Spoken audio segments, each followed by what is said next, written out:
Bismillahirrahmanirrahim. Assalamualaikum warahmatullahi wabarakatuh.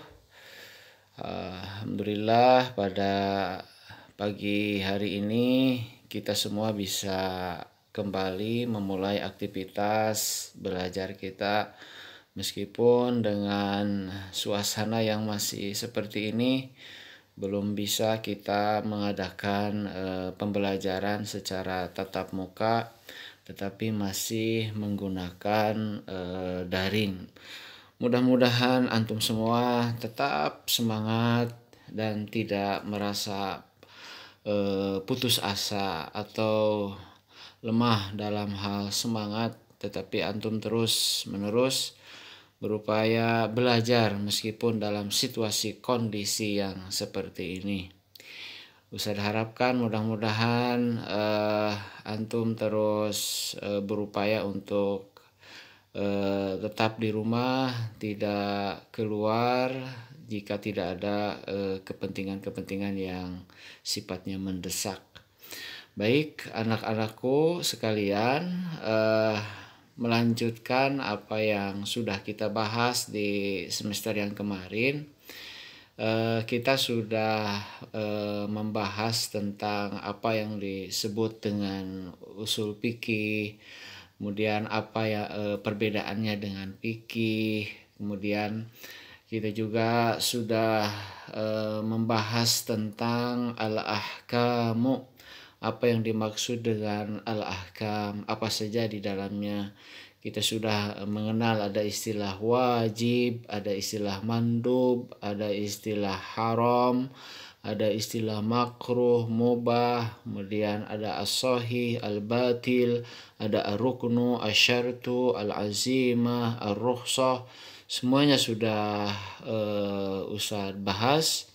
Dan kemudian setelah itu kita juga sudah membahas tentang al-amru, yaitu perintah, wa huwa talabul fi'li minal a'la ilal adna. Kemudian kita juga sudah membahas tentang an-nahyu, larangan, apa saja yang kaidah-kaidah larangan, al-aslu fin nahyi lit-tahrim. Kita sudah membahas itu. Kemudian lanjut kepada al-ammu, yaitu lafadz am. Dan selanjutnya setelah kita membahas tentang am, yaitu kita akan membahas tentang khos dan takhsis di halaman 10, al-mabhatsur rabi', halaman 10. Coba dilihat oleh antum semua. Kemudian kalau bisa ini dicatat ya, kemudian diterjemahkan. Oke, kita akan menerjemahkan terlebih dahulu.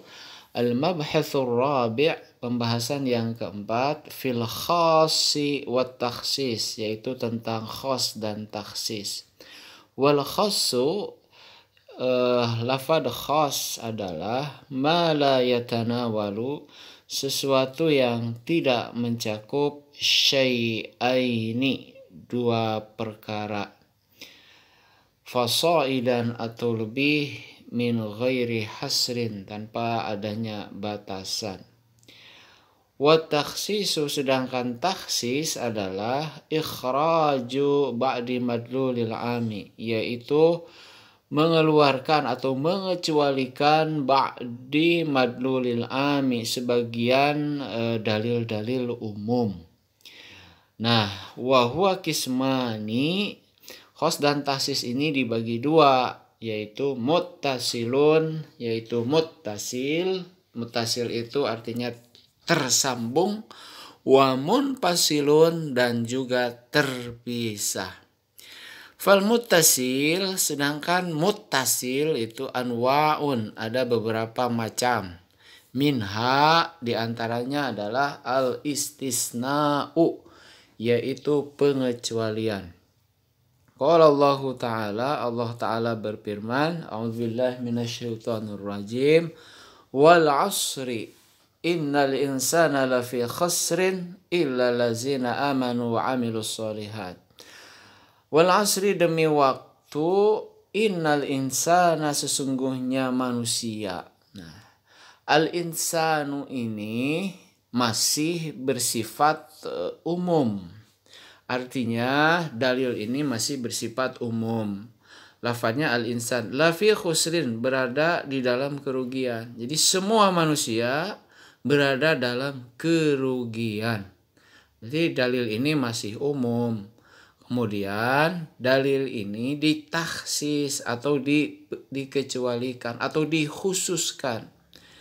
Yang tidak akan rugi itu adalah illalladzina, kecuali orang-orang amanu, yang beriman, wa amilus solihati, dan yang mengerjakan amal soleh.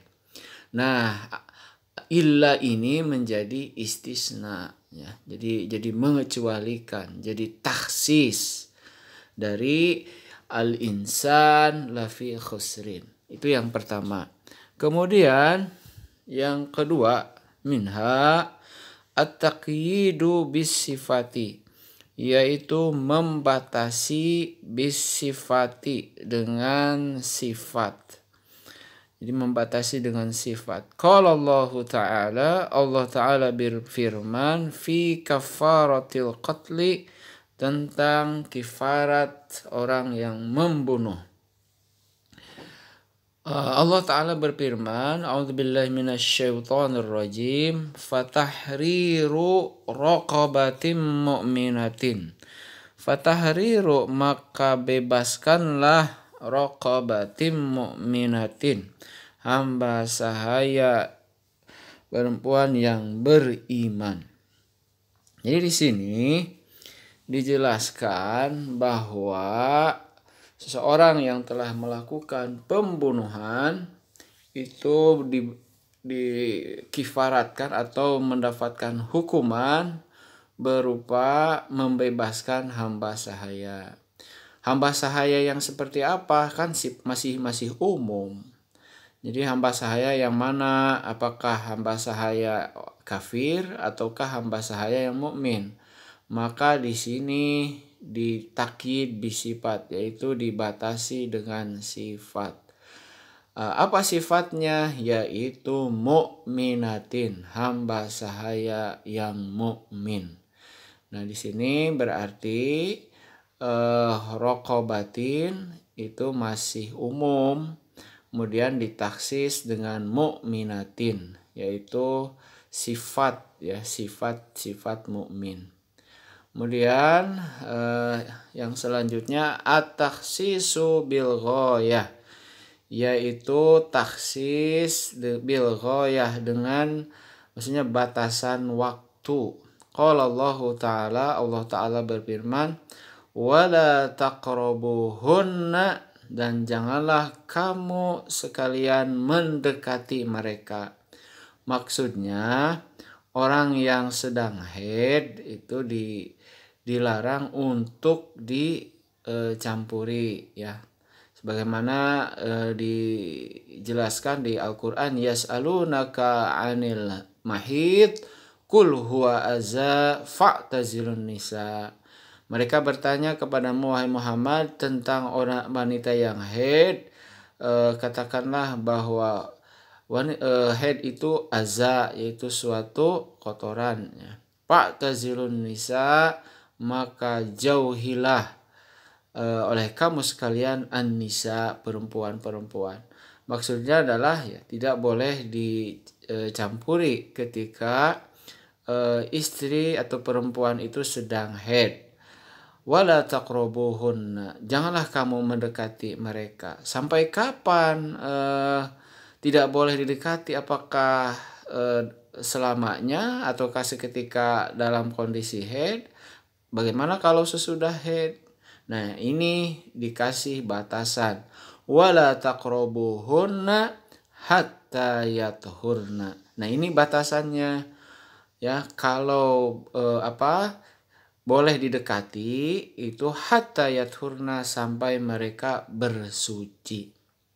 Jadi kalau mereka sudah suci, sudah bebas dari haid, maka boleh didekati. Nah, yathurna ini menjadi takhsis, ya, jadi menjadi takhsis dari taqrabuhunna. Jadi wala taqrabuhunna. menjadi taksis ya dari taqrabuhunna. Kemudian yang terakhir at-takhsisu bil badli, yaitu taksis bil badli dengan badal atau pengganti. Qala Allah Ta'ala berfirman, walillahi 'alan nasi, dan karena Allah lah 'alan nasi bagi manusia, hajjul baiti menunaikan haji ke Baitullah, manistata'a bagi siapa saja yang mampu, ilaihi ke Baitullah sabila di jalannya.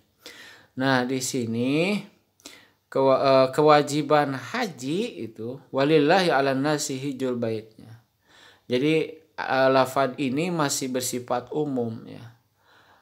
Manusia diwajibkan menunaikan ibadah haji ke Baitullah. Apakah semuanya diwajibkan? Tentu tidak. Maka Allah memberikan penjelasan manistato'a, tidak semua, tetapi manistato'a bagi siapa saja yang mampu. Nah, manistato'a ini menjadi badal ya, menjadi badal dari kewajiban melaksanakan haji. Jadi haji itu bagi siapa saja yang mampu.